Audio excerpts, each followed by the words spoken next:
Media এখন খবরের শিরোনাম, মিডিয়াকে নিয়েই এখন খবর তৈরি হচ্ছে। যে দল যখন ক্ষমতায় থাকে সেই দল টেম্পু স্ট্যান্ড দখল করার মতো মিডিয়া দখল করে রাখে। আওয়ামী লীগ যখন পালায় গেল তখন মিডিয়ার উপরের মাথাগুলো পালায় গেছে, বেশিরভাগ মাথা পালায় গেছে, আর দুই চারটা মাথা ধরা খাইছে, এখন জেলে আছে।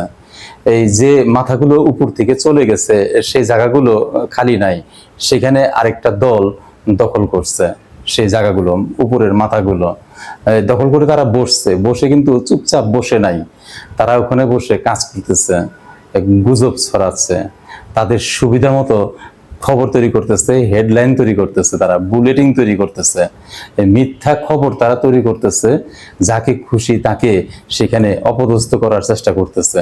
এই কয়দিন আগে 5 তারিখে এনসিপির 5 নেতা গেছিল কক্সবাজার বেড়াইতে, সেখানে কিন্তু ভুয়া খবর বুলেটিন আকারে ছেড়ে এই মাঠকে গরম করার চেষ্টা করা হয়েছিল। এভাবে তারা এই গুজব ছড়ায়, ছড়াবে, এটা কন্টিনিউ এটা করবে, এটার পরিমাণ যতই দিন যাবে বাড়বে।